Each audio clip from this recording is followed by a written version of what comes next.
Very good. Here we are. I have the great honor to introduce our speaker for the evening.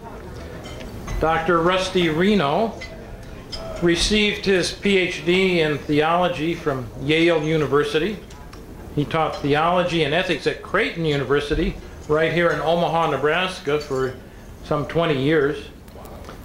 In 2011, though, he became editor of First Things, and there are some copies of that up here on the table for those of you who haven't seen First Things, but it's really one of America's most influential journals of religion and public life. Just a great journal, and you have the opportunity to introduce yourself to that if you haven't seen that before. I would recommend it. He's published in many academic journals, and his opinion essays have appeared in Commentary, in the Washington Post, and other popular outlets. He has several books. His most recent books include Fighting the Noonday Devil, a commentary on the book of Genesis, and Sanctified Vision. I imagine one of his biggest highlights from his CV is his role as a guest speaker at our homeschool group and at the Heichel household a couple of times, leading our discussion group where he enriched us with his conversion story and many other insights. So please welcome Dr. Rusty Reno.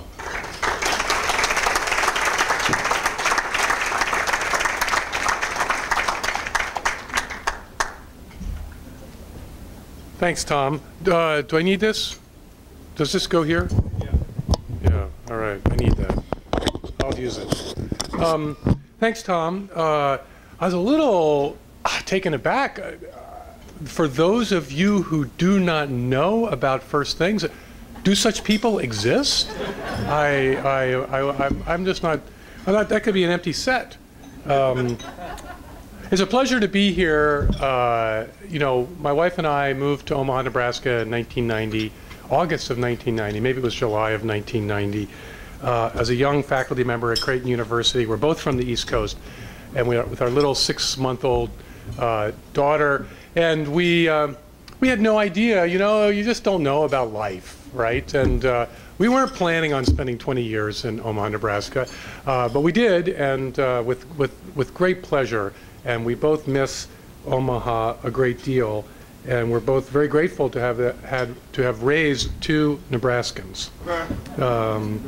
Yes, they are true Nebraskans, unlike my wife and me.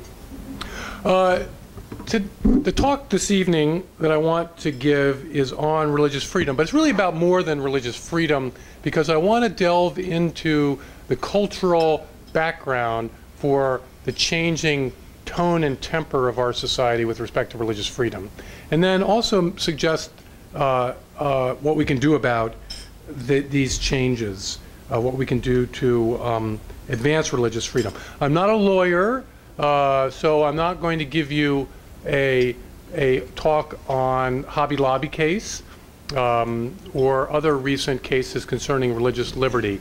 I'm a theology professor, which means that I love abstractions. So this will be at 30,000 feet, a view from 30,000 feet. Hopefully not too abstract.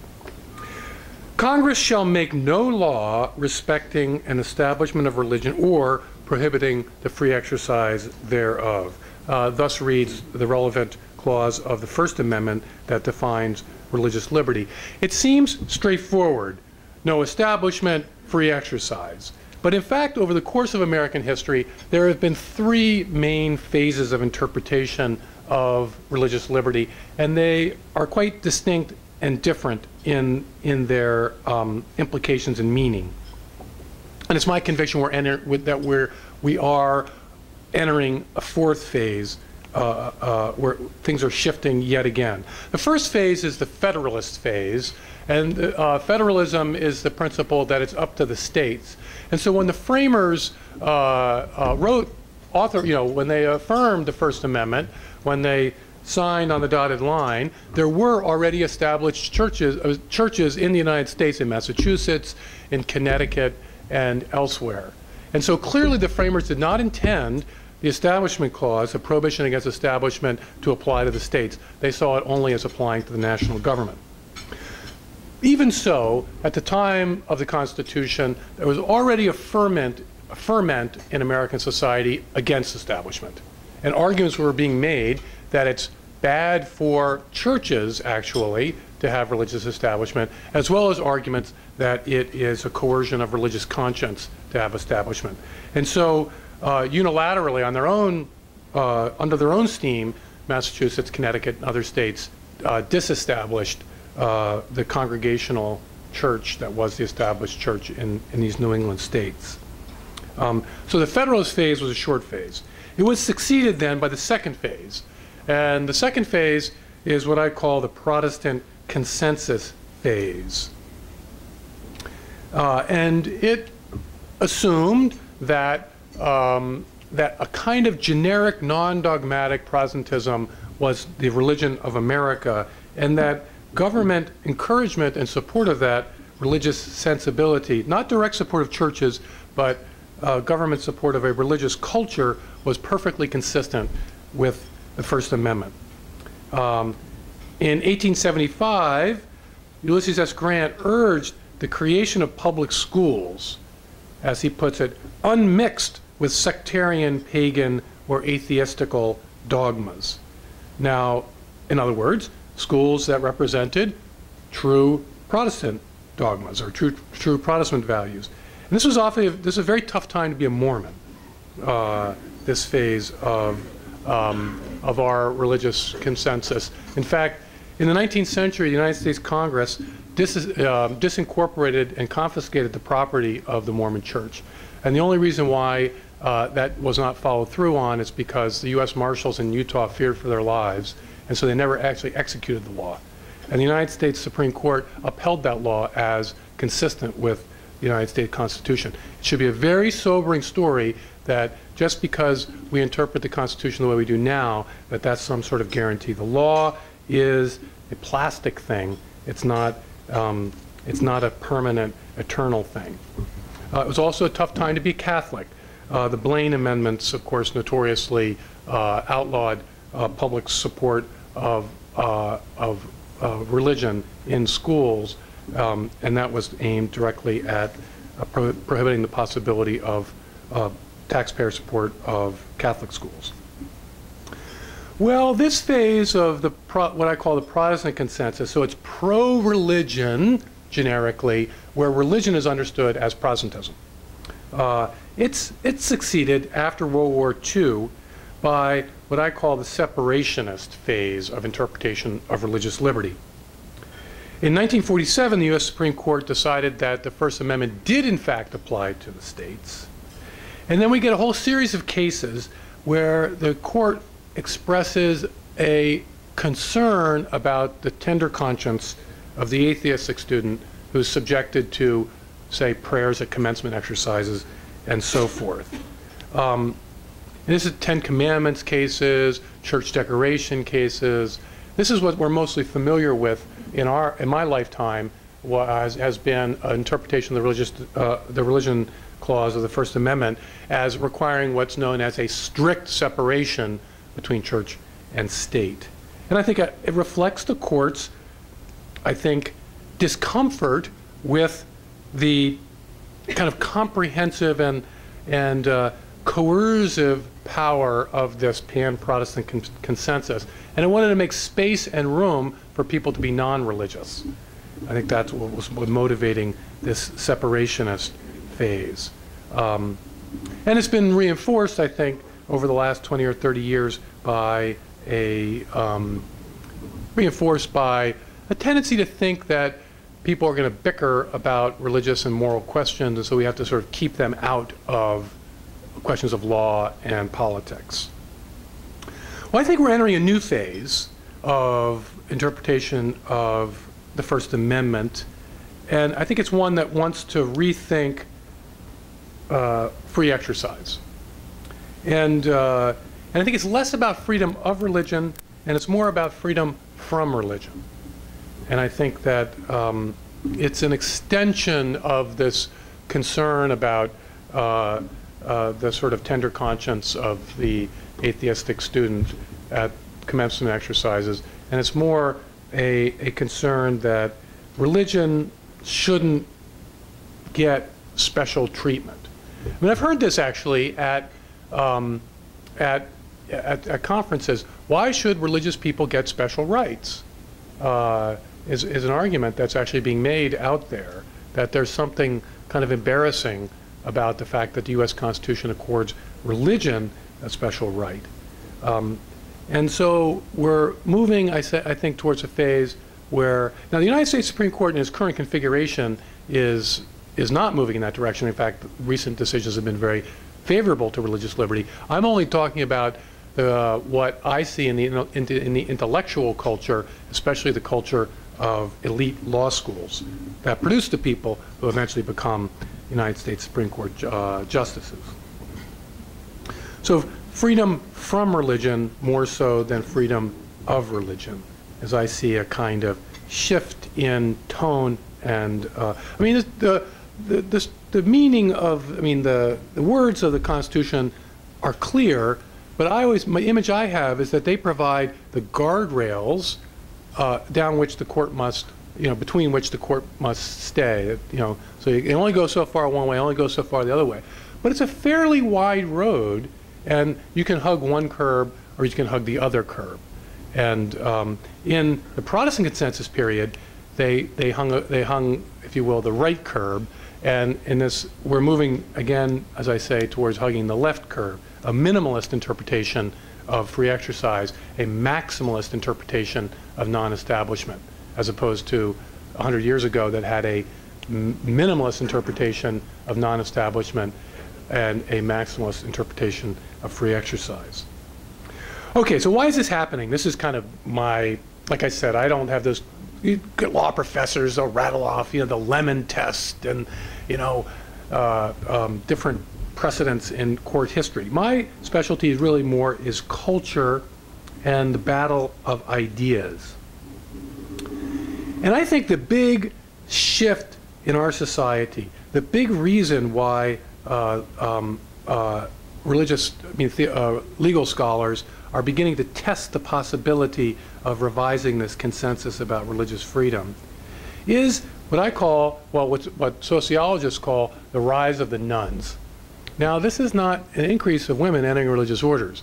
This is the increase of the number of people who check nun as whether their religious affiliation, right? Protestant? No, I'm not going to check that. Catholic? No, I'm not going to check that. Jewish? No, not that. Whatever. Other? No, not check. None. That's the nun. Person who say they have no religious affiliation. The big story about religion in American society is the rise or increase in the number of nuns. That's the big story. In fact, I think it's the deep underlying explanation for our conflicts about culture in American society over the last 30 or 40 years. In the 1950s, around 3% of Americans checked the nun box. Today, something like 20% of people say they have no religious affiliation, and 1/3 of people who are under 30 say they have no religious affiliation. Now, I've had debates with people about this. Nun, they don't like the word nun. In fact, Psychic Sophie wrote, who lost a legal case where the zoning in some town in Virginia prohibited fortune tellers from having businesses within X number of feet of schools or whatever it was. And she filed a case of freedom of religion. It violated her freedom of religion, which she lost. But anyway, one of my friends in a blog described her as a nun, and she wrote him and said, "I am not a nun, I'm an all." So it's important to realize that nuns are not necessarily irreligious. They're more likely to be spiritual but not religious. And so they tend to have a negative view of organized religion, as opposed to the disorganized kind. But wait a minute, the Catholic Church, is the Catholic Church an organized religion? I mean, there's some times when I wonder about that, actually. Yeah, if only we could be a little more organized, things might work out a little better sometime. But you know what I mean. So it's important to realize that a nun is not necessarily they might be reading New Age books, they might be reading about Buddhism and so on. It's just that they don't see their spiritual lives identify with any actual religious community, and they certainly don't tend to have a favorable view of Christianity. Now, these nuns are highly politicized people. A recent study, very cleverly on religion in America by Robert Putnam, it had a very clever question. It asked people if they said grace before meals.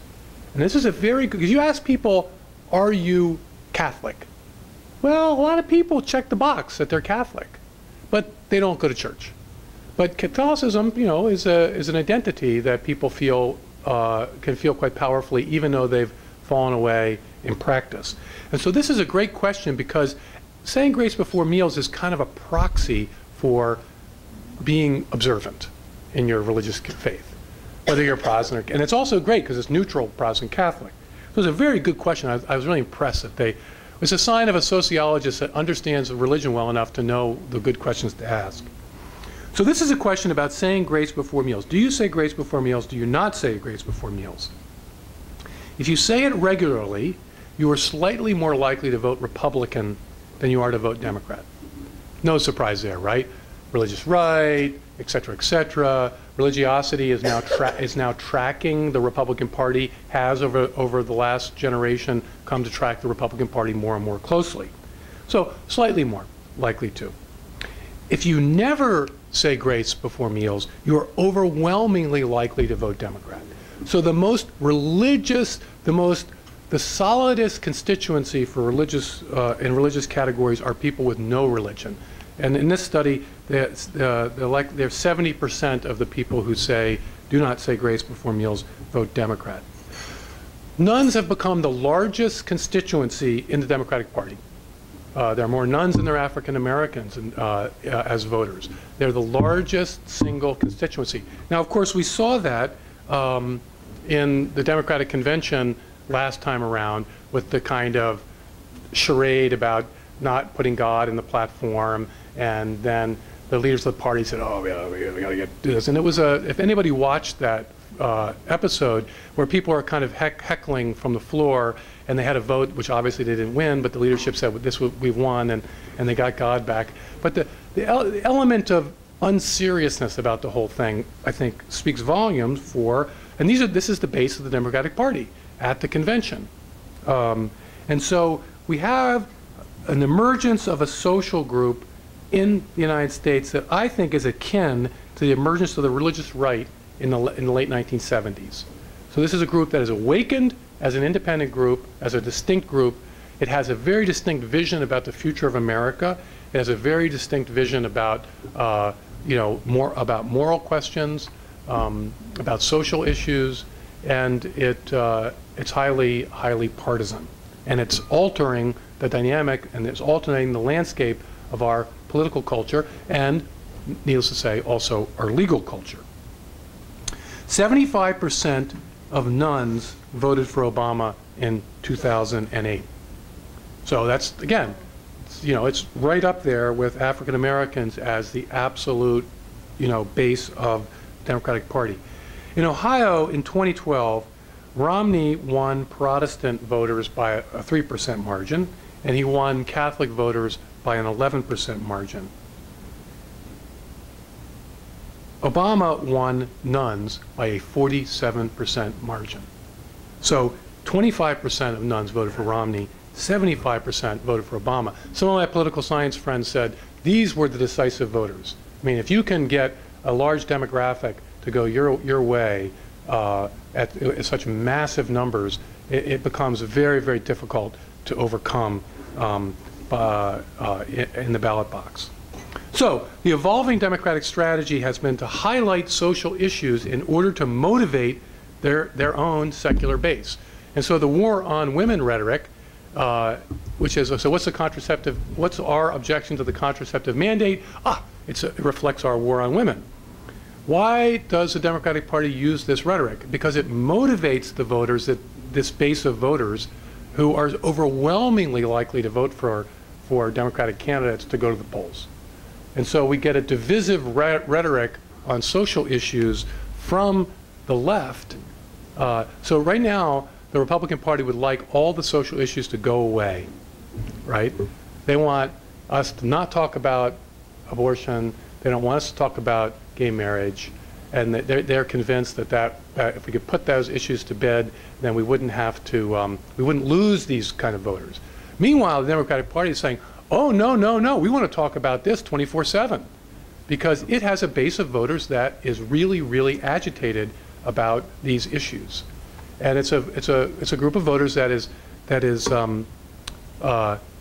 they're frustrated by the influence, the enduring influence of Christianity on American society. And they're fed up with it, and they're not going to put up with it anymore. I was in New York recently. Well, I live in New York. And I was having lunch, and I looked out the window, and there was a guy, you know that stay calm and carry on? This said, stay calm and piss on the cross. And deal by some, but I think that's a nun. And nuns are not neutral about Christianity. They resent the influence of Christianity on our society. And so they tend to think of it as having a negative force in our society. Well, that's kind of bad news, right? Rise 20%, 3% to 20%. Well, one of the reasons why we have such conflict in our society is that regular churchgoers have been amazingly consistent for the last 50 years where we have survey data. Something like 25 to 35% of Americans go to church every Sunday. 35% people say they do, and the sociologists say, well, people tend to over-report their religiosity. It's probably more like 25%. But the point is that these numbers are very, very constant from the 1950s to the present. One of my friends who's a sociologist of religion, I asked him about this. He says, it's probably been that way for 100 years. So we are not declining, even as the number of people who are what I would call militantly secular are increasing. What's happening is that the presumptive deference to Christianity in our society is declining. And so people who in the past were either, it's just not my thing, right? I don't go to church.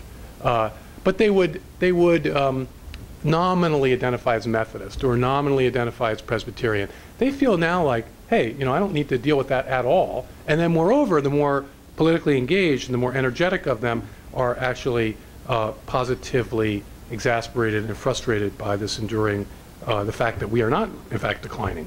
And so given this conflict and clash, it's not surprising that discussions of religious freedom have become a partisan issue. It's not surprising, right? Because now, instead of the general consensus in the nation that religion's it's at least a fact, if not a good thing, now we have 20% of the population that thinks that religion, and here it really means Christianity, is a negative thing. And so it's not surprising, right, that we start to get pressure on the old consensus and a tendency to make religious freedom into a partisan issue. Which party is going to defend religious freedom?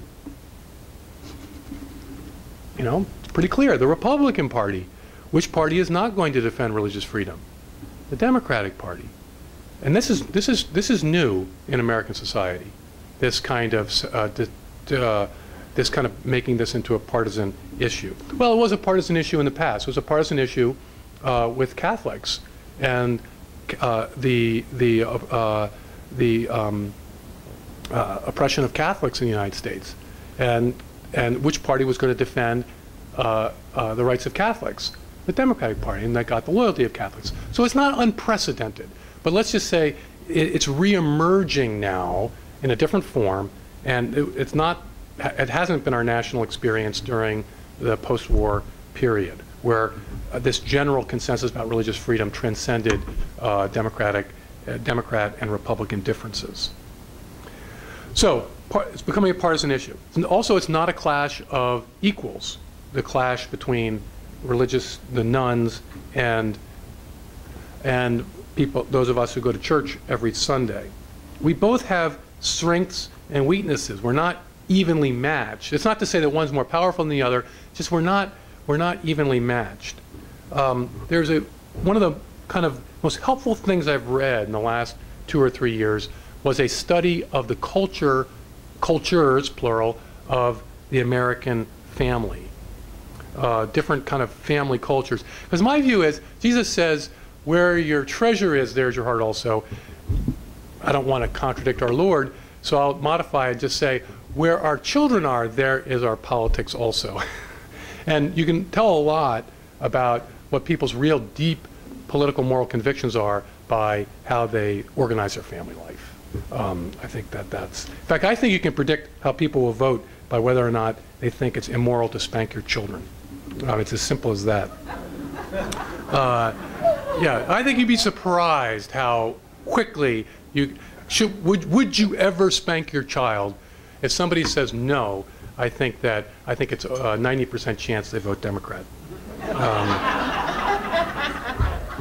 I've tried it out, and I haven't done a scientific study. I have to accept that.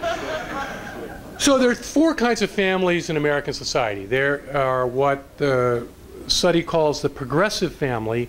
There's the faithful family. There's the American dreamer family, and then there's the disengaged. Okay? So let's deal with the disengaged. These are people who don't feel they have any control over their family life. So poor, American underclass, urban, what have you. So they're not vying for the future of American society. They've actually given up. Okay, American dreamers are immigrants, middle-class folks who are trying to get their kids ahead. They believe in the possibility of getting their kids ahead, and they're working really hard, making sure their kids go to school, trying to get them to do homework in the evening. And the American dreamers tend to outsource the goal. Like, what's the goal? They want their kids to be successful. Well, what's success? Well, it's whatever the successful people define success as. Okay, so the American dreamer are outsourcing the kind of definition of success. And they're outsourcing it to 2 family types, the faithful and the progressive family. Okay? And, interesting. 20% of this study fall into the category of the faithful family, 20% of Americans fall into the category of the progressive family. Boom!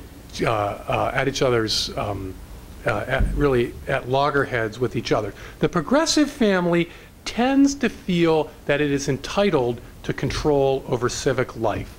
So progressive parents tend to think that the public school system is their domain. That they have a right, if you will. This is a proper domain for them to control. They tend to be trustful of therapists, counselors, and things like that. So they tend to think that the apparatus of the professional apparatus that we've developed in our society about culture and raising kids and all that kind of stuff can be trusted, and they often because they have a great deal of say in the kind of values that are promoted by things like the public school system. The faithful family tends to be distrustful of experts, distrustful of this kind of therapeutic counseling culture, and doesn't trust the school system, public school system, for instance, to convey the right values to their own children. So they tend to be more disengaged from public life than the progressive family, and I think that this reflects an important difference. So the weakness of the faithful family is it tends to retreat from public institutions as being ultimately untrustworthy, and form their own homeschooling, religious schools, etc. The strength of the faithful family is that the faithful family has church institutions to convey identity to their children, and I think that this is really very important. Whereas the progressive family, this is one of the reasons why liberalism is so enamored of state power, is because for a secular person, the state is their church. You know, a friend of mine once told me, he said to me kind of bluntly, the university is the secular church. Because we have a church, so we don't need to make the university our church. Or we have a church, we don't need to make the public school system our church. We have institutions to convey values to our children, so we don't have to burden civic institutions in a pluralistic society with everything that we want to convey to our children. Progressives tend to burden civic institutions with everything. Got to have everything. Got the whole progressive agenda. So that makes them more aggressive, but it also makes them more vulnerable. And also explains one of the reasons why the nuns and progressives generally are, have become so aggressive about cultural issues. So those are what I see as the kind of the lay of the land. Now, my larger scale interpretation here of why the rise of the nuns, why the progressive family has emerged as such a powerful force, I think my interpretation is that mainline Protestantism, Methodism, Presbyterianism, Episcopal Church, Congregationalism, the decline of mainline Protestantism, its relative, and I would say even almost complete exit from the stage of public influence in American society has tended to create a vacuum, and into this vacuum has emerged a sort of secular progressive society. In fact, those are often the children and grandchildren of former mainline Protestants. And they've inherited mainline Protestantism's confidence that they can and should run society.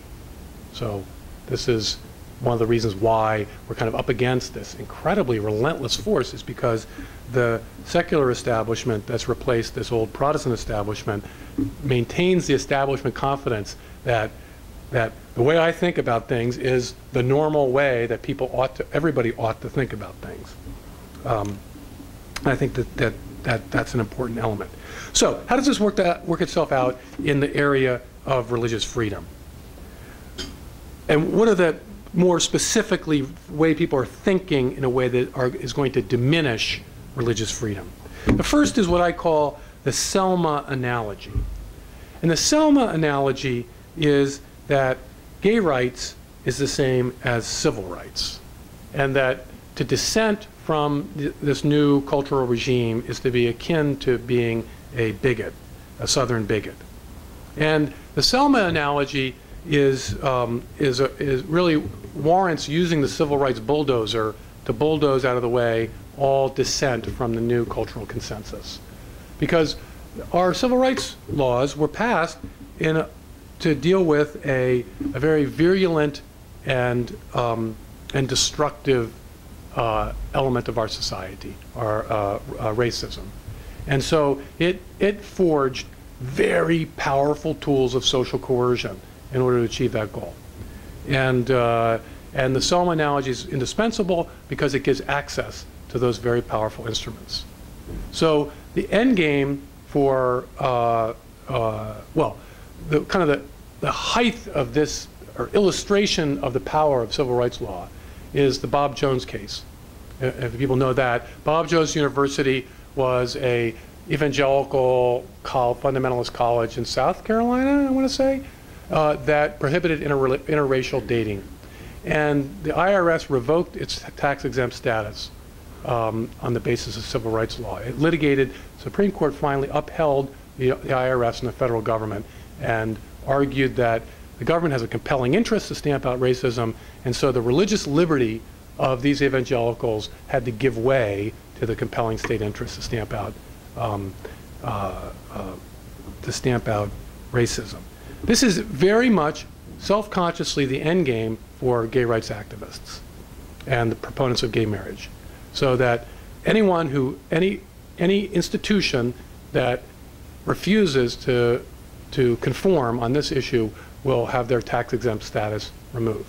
Now, it's unlikely that it will ever penetrate to the level of parishes and churches, strictly speaking, but they clearly have in their crosshairs religiously inspired institutions, colleges, universities, charitable organizations, and so forth. This is why the contraceptive Little Sisters of the Poor case is so important, because it is not ultimately, the decisive issue in that case is not the question of contraceptive mandate, but instead whether or not religiously inspired institutions, charitable organizations, or colleges, universities, whether or not they have the full protection of the First Amendment. Because if they do, then I think we'll be a much safer ground. The Selma analogy will come up against that roadblock. But if the court decides they're not, then the danger is a Selma analogy. Then the bulldozer will be able to penetrate and push out of the way all but all the narrow questions of worship and cult. So the Selma analogy. A second trend that I see is the shift from freedom of religion to freedom of worship. We see this in the State Department's promotion of religious freedom. They tend to want to talk about freedom of worship, not freedom of religion. This fits with the idea, right, that, oh, we're going to let the parishes continue. They're going to be unmolested, but your charitable organizations are subject to all these laws and restrictions, et cetera, et cetera. Freedom of religion is a more robust concept. Freedom of worship is a narrower concept. You can pray as you wish, but you cannot enter the public square unless you conform to the new consensus. So that's another trend I see. A third trend is a tendency to shift, and this is very prevalent in some legal literature by the law professors. It's more than a few. A shift from religious freedom to freedom of conscience. And we have to be very careful here, because we are participating in this, in the kind of arguments we're making for religious freedom. And this goes back to my point about why should religious people get special rights? Or since when does the government get to decide what counts as religion? So the solution here is to say, well, we should have freedom of conscience, and not, and we should expand freedom of religion to freedom of conscience. Let's expand it to include everybody. Everyone has freedom of conscience, not just religious people. We see this in famous law professors like Ronald Dworkin, who recently passed away, Brian Leiter, Micah Schwartzman, et cetera, et cetera. Now we got to be careful, because plenary freedom of conscience is fundamentally unworkable. And it will, I think, be the kind of Trojan horse that I fear will diminish religious freedom. Here's what I mean. My wife is Jewish, my children were raised Jewish. My son wore a yarmulke at Central High School. Central High School has a no headgear rule. Why no headgear? Because headgear is often used for gang symbols. And so in order to promote safety, a very important thing in a school. Our children wouldn't have been in that school unless they had those kinds of rules. That in order to promote safety, no headgear. He had an exemption because the yarmulke was a religious symbol. Now, if we turn it to freedom of conscience, well, the gang member says, well, I have a deep commitment to, this is part of my heritage, and et cetera, et cetera. And ultimately, at the end of the day, I think all the responsible grown-ups are going to say, well, then no one gets to wear headgear. Because you can't have shootings in school. If there's been shootings in school and freedom of conscience loses. And I think the proponents like Brian Leiter of freedom of conscience know full well what the end game is there with freedom of conscience.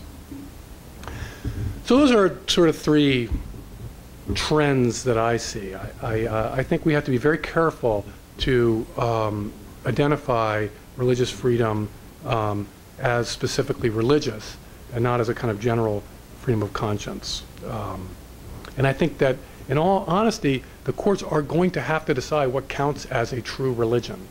So that psychic Sophie, who says that her kind of weird combination of Buddhism and tarot and all that kind of stuff doesn't count as a religion. It's going to be a messy business, but I think that's probably the direction we're going to have to go. Well, the future is unknown. But of this, I think I'm fairly certain. When we think that something is bad, when our society thinks that something bad is, or when powerful people in our society think something is bad, we're going to get less of it. And there are powerful people in the United States that think that religion, especially Christianity, is a bad thing.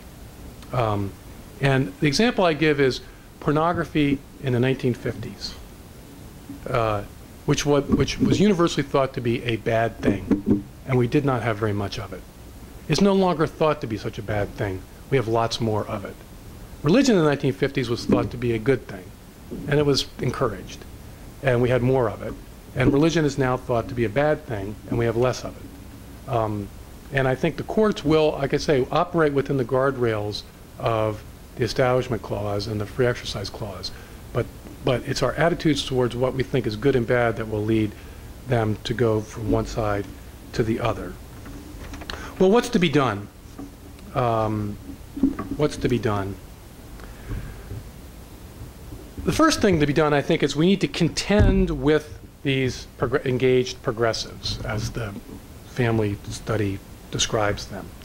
We need to engage intellectually, we need to engage culturally, we need to engage politically. Catholicism is in a very good position to engage at those levels. I mean, evangelical Protestantism has engaged politically, but not culturally and intellectually. Catholic tradition, obviously, we have a very robust and rich set of institutions. Yeah, some are more trustworthy than others, but it's a very rich system and tremendous tradition of intellectual richness, as well as cultural richness. We need to bring that to the fore. And that's one of the reasons that First Things Magazine exists. We're not a political magazine. We don't talk about candidates. We talk about issues, but we don't talk about candidates. We don't handicap the coming elections, things like that. Instead, we contest with the secular elites for cultural authority. So, you know, I want to publish the best article on Vladimir Nabokov, the great Russian novelist. I want to publish the smartest article on Wes Anderson, the quirky film director, because I want a young person at University of Nebraska who wants to hang out with the smart people to realize that the religious people are the smart people. So we need to contest for that space. I think we have an advantage. The university is abandoning culture. You know, there's a kind of metaphysical vacuum at the center of our secular intellectual culture. And, you know, the fact that we actually have truths to offer is a very powerful thing in the current climate. Now, presenting them, finding a way to do it is going to be a challenge, but I think we have real assets. And we need to stop playing defense all the time. That's the second thing I think we need to do. Stop playing defense all the time. You know, we're playing way too much defense. Now I've got some specifics here. You know, I think we should, in the political, I mean, we got to play offense intellectually. We got to play offense culturally. That can be kind of nebulous what that means. We got to assert things. We got to put things forward. We have to have our own vision. Like, what is our vision of a global culture? What is our vision of a global system? I don't think we've thought enough about that. The left has a vision. The secular left has a vision. It's human rights hijacked to support sexual freedom, and it's a global technocracy to manage, you know, monetary supply, et cetera, well, with all these philanthropic NGOs and so on. And I don't think we adequately have thought through what our vision is for a global system. I don't think we've adequately thought through what our view is of pluralism, what we're going to do about pluralism. How can we be trusted to run a pluralistic society more than the secular left with its rhetoric of pluralism can be trusted? Now, I've got my arguments, you know, that we actually meet people face to face in their convictions. We don't pretend to stand above them and manage them in their convictions. I mean, diversity is a management word where you manage from above, as opposed to meeting people in their convictions face to face. But how to explain that, to present that, to actually make our case on offense that the future we should run the world in the future. We should run our society in the future, instead of trying to defend our enclaves from this kind of relentless assault, because we're not going to succeed. You cannot play defense for 60 minutes and win a football game. And in politics as well, I think we should. We are winning on the life issue. We are winning on the life issue. It doesn't feel that way, but we are. We're winning with young people. We're winning in the surveys, and we've got to figure out how to continually put our adversaries on the defensive as we try to whittle away access to abortion in our society. Why not tax abortions? There's nothing in the constitutional right that says that you have a right to something and not to be taxed for it. So, I mean, if we think something is harmful, we tax it. Cigarettes. Why not tax divorce? There's a strong consensus among young people that divorce is a necessary evil.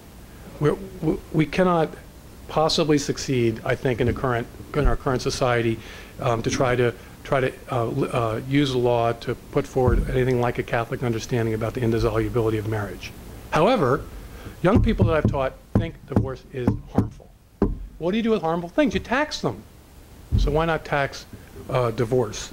We got a progressive tax on divorce. A certain percentage of net worth goes to the state to compensate for the negative consequences of divorce that we're going to have to pay for, with the kind of damaged lives, damaged families, social dysfunction, problems that kids have, et cetera, et cetera. And then I think, in general, just kind of joyful witness and to keep focused on what we're for. When I took over the magazine, I gathered my staff and said, guys, I know what I'm against, but what are we for? What are we for? And that back to my points about the future, our global future, our national future, futures of our communities. What are we for? Guys, what we're for. Now, some of the times we're for things that we can build broad alliances for.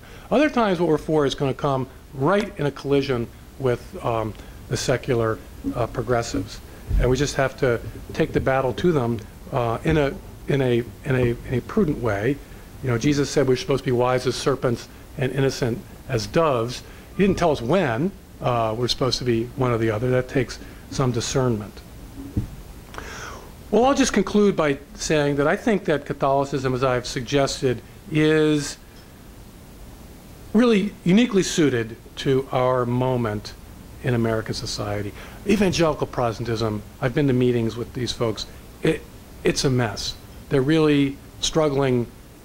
They invested so heavily in the political coalition that was so dominant and successful, starting with the Reagan Revolution and going through Bush. And the collapse of that political coalition, or the disarray of that political coalition, which is now known as the Republican Party. We have organized parties and disorganized parties. Republican Party is definitely a disorganized party. That collapse, or that disarray, has affected them very powerfully and demoralized them. And I think one of the strengths of Catholicism is that the Catholic Church, while it certainly we have a political witness that we need to bear in the public square, we have no confusions about the relationship between the Church and our society as a whole. You know, I'm very patriotic, but the Catholic Church puts our patriotism in a proper place.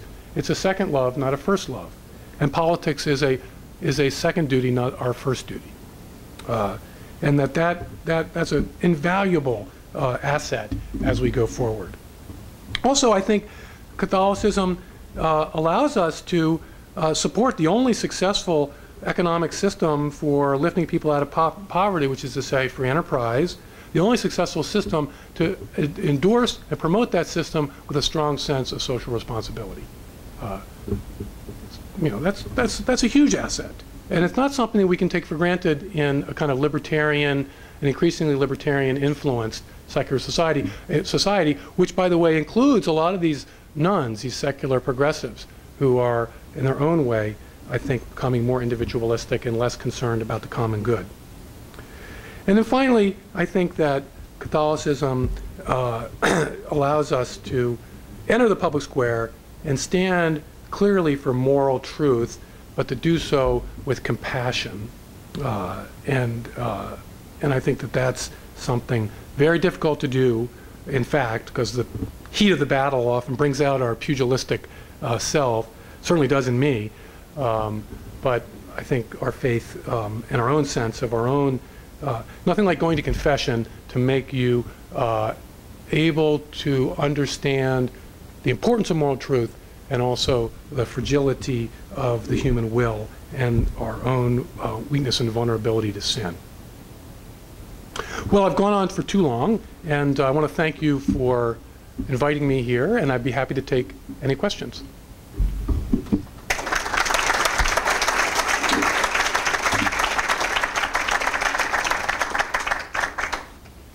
Yes. You mentioned we are bound in the secular, the whole secular media, for children, grandchildren. I'm concerned about the Democratic Party used to be the party of the Catholics, and it's really left. And if you sit and look at it, we had a year and a half or so ago, the Archbishop wrote a nice letter about different things. And when I was a Creighton University professor, honored in the newspaper. And those are the same folks that are teaching our kids. They go up through the colleges and through the ranks. And I know you were polite enough to put another rebuttal to that. Yes. Professor, but it never got published. I know him so well. It really scares me that that's what our kids are learning. And how do we, we can do so much as parents for our kids and grandkids. But what are the next steps? Yeah, that's, I mean, there's a kind of complicated issue here. There are clear adversaries, NARAL, Human Rights Watch. I mean, there are activist organizations based in Washington, D.C. that are promoting a moral vision of human flourishing that's utterly antithetical to our own. That's a clear enemy. But the church is a big thing, and and it's a big that's my joke about disorganized religion, and so Catholicism, the Catholic Church has been through a kind of 50-year process of digesting the Second Vatican Council, and it's produced a lot of indigestion in the process. But I would say this, there are many things about my colleague, Tom Kelly, right, who I think is just invincibly ignorant when it comes to the obvious precedence of certain moral issues over these prudential judgments about whether tax policy is beneficial to the poor, et cetera, et cetera. But I would say this, I taught at Creighton for 20 years, and the underlying issue, I think, for religious freedom and really for our ability to really flourish in American society is whether or not people think religion is a good thing or a bad thing. And I tell you, at secular schools, I've talked at Yale College and so on, there are definitely faculty members and obviously students influenced by faculty members who are very clear that Christianity has been a force for evil in the world. And that is not a message students get at Creighton University. On the contrary, I think you cannot graduate from Creighton University and think that only stupid people believe in Christianity. So in defense of my former employer, yes, it confuses students. Yes, it fails to teach the full Catholic truth. And in that sense, it does impede our ability to present a unified witness in American society. But no, it's not the same as the damage that's done by secular schools. So, again, this is a point where we have to be kind of nuanced and try to encourage those things, that the goods that are being done, and then work as best we can to bring places like Creighton into fuller conformity with the church. Difficult job. I won't say anything more about that.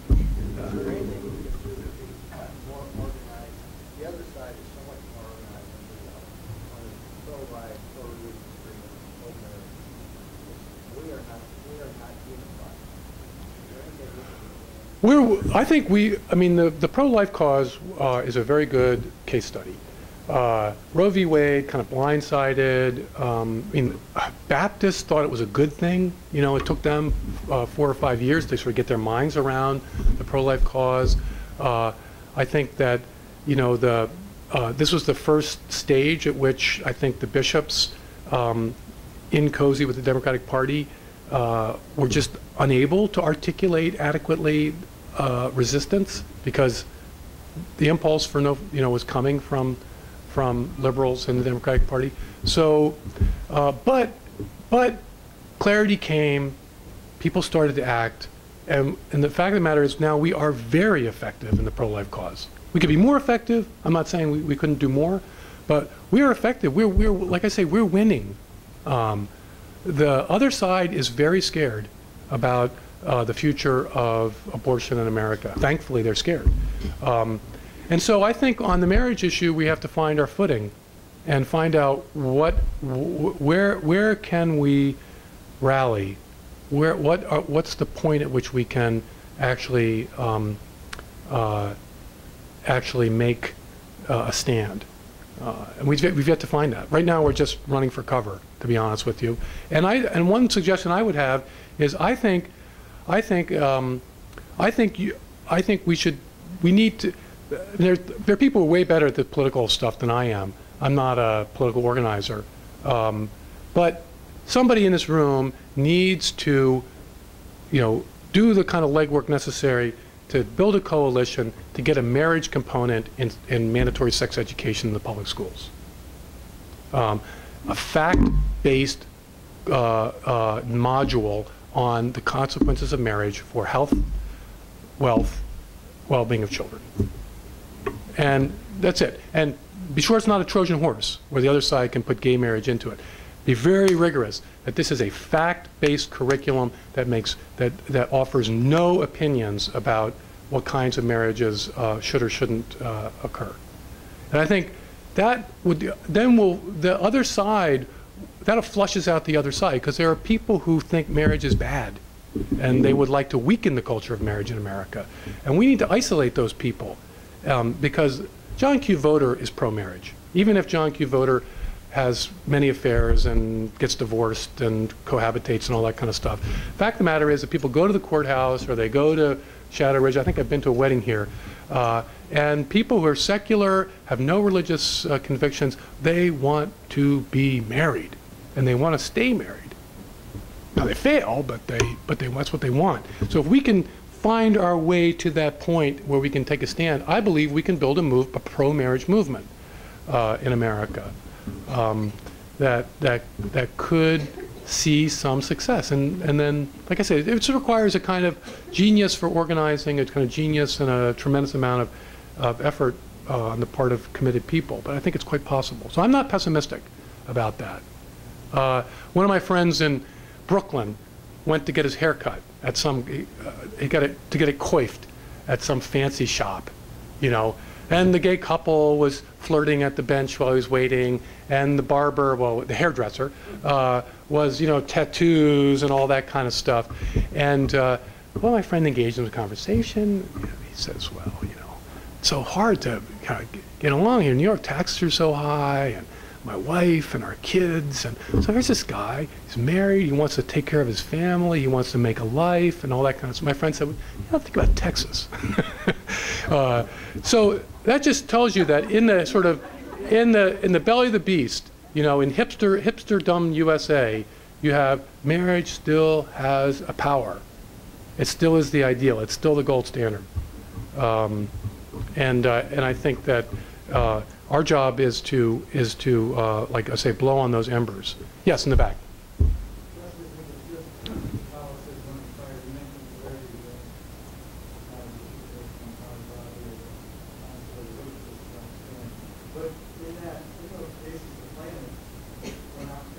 That's right. Right.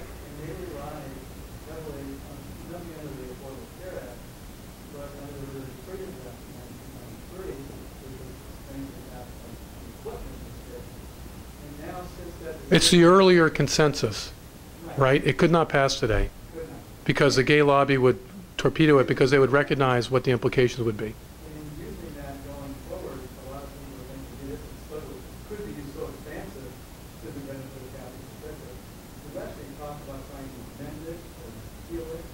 Yes. It's not, it's so, yes, I can't remember which senator said that it needed to be amended. That was just grandstanding for the base. And there's no, my contacts in Washington, there's no chance that it could be repealed. Now, that doesn't mean a generation from now it couldn't be repealed, but no, the current climate, I mean, it couldn't be passed is not the same as it can be repealed. There's a huge difference between getting rid of laws, as we know. Sometimes I wish it was easier to repeal laws. And also the Hobby Lobby case, I mean, the litigants were deliberately chosen by the Becket Fund as non-Catholics because they wanted it to be an abortion case and not a contraceptive case. And that, back to my point, I think, about how cultural attitudes make a big difference in the law. I mean, you know, secular people, fair-minded secular people allow that abortion's a morally serious issue and that intelligent people can disagree. And Justice Kennedy thinks it's a morally serious issue, even though he's got this kind of crazy, screwed-up jurisprudence about it. But contraception, most Americans just think it's loopy. Like, what? You have objections to that? What? So the lawyers made it an abortion case, non-Catholics, and it made it, and it got it into a more favorable light. So that's my job as editor of First Things, is to influence the culture so that the things that we care about and believe and know to be true are seen in the wider culture in a more favorable light. You know, I don't see First Things leading reconversion of America.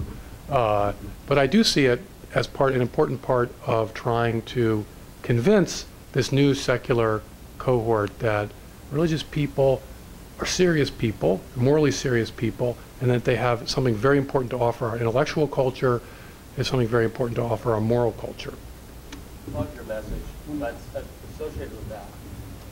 I think, what's your opinion of, to really reflect on ourselves, I'm talking about Catholic universities, until we truly identify the identity that you're speaking to, Right. and unify to that, we just weaken that cause, don't we?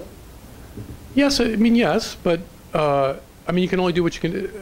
It's a big church, you know. It's the price you pay for not being a sect, is that you get fuzziness around the edges. And I think the key is to focus on the institutions that are doing it well, and nurture them, support them, and eventually they'll outshine the ones that are muddy and confused and, you know, aren't. I mean, I don't think at this point Georgetown, I just don't think, the fact that Georgetown faculty say X, Y, or Z, I don't think that exercises much influence at this point, because people know that Georgetown is off the farm. You know, so now if Notre Dame does certain things, it has an impact, because I think people perceive Notre Dame as being more in sync with the church, although it also is an institution under tremendous pressure from the left, secular left, to conform to the new consensus. So yeah. We talked about Christianity a lot, but I have a concern about Islam. Do you see an increase in that practice going on in the United States? No. No, we are so much more fortunate than Europeans that our immigrants, our illegal immigrants, are coming from Catholic countries. They're fundamentally in sync with us about when it comes to really deep moral, spiritual intuitions about human life. So it's very problematic. I'm definitely not in favor of open borders or anything like that. It's just that our problem is so much of a smaller problem than the European problem, where their immigrant population is a culture that is in many ways very antagonistic. And it's not clear how they're going to make it work. Whereas I think, you know, we can only absorb so many immigrants. You know, we got to be careful. We got to do this right, et cetera, et cetera. But Islam is a non-factor in the future of American society, to my mind. There's statistically, 30 million people. Add the illegal people, 330 million people. You know, 300 million, 330 million, what have you. And I think the Muslim population is, you know, around the 2 million mark. It's just not. Once you get outside a place like Detroit, it's just not. It's not a factor. And also, we should not underestimate. I'm an American optimist. We have a very successful immigrant society. We really succeed in winning the loyalty of people who move here and choose to live here. This is not true for other countries in the world. And so while Muslims may present certain special problems, I think that this relatively small number of Muslims will themselves be well integrated in American society, and for all I know, the next generation will play an indispensable role in counterterrorism as they use their language and cultural skills to infiltrate and defend us against the bad guys. All right. If you have, I know there's a few people that still have questions. They'll be here for a little while. Otherwise, we'll be here all evening. Yeah. Well, thank you again very much for inviting me. It's a real pleasure to be back in Omaha.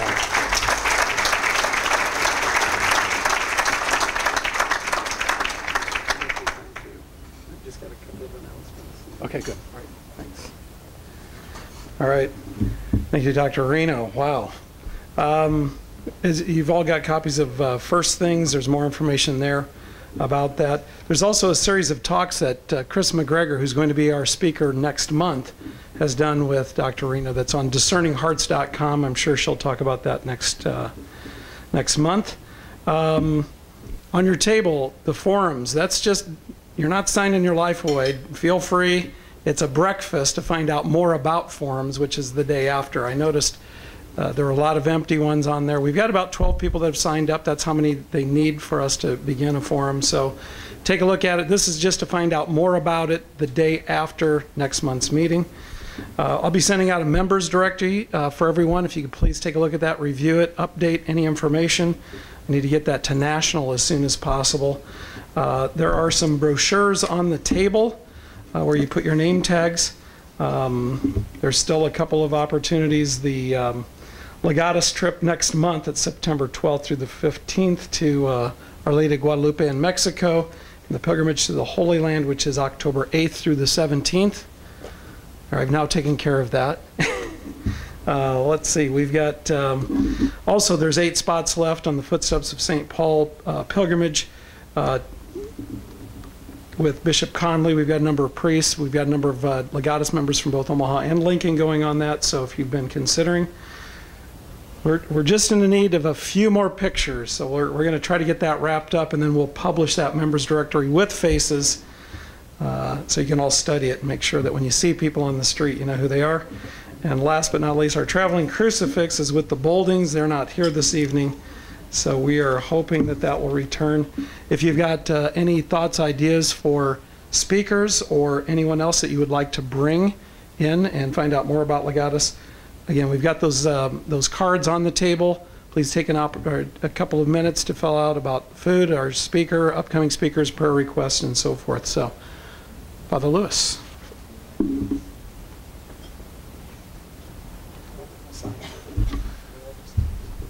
Religious liberty signs or for your taking on the table. Rusty, thank you. Insightful, really awesome talk with great insight for us, and great to see you, and to Juliana and your kids, my best, and thanks for all your great work at First Things.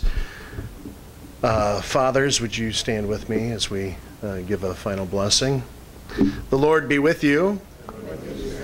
May Almighty God bless you, the Father, the Son, and the Holy Spirit. Amen. Go in peace. Thanks be to God. Safe home, everybody.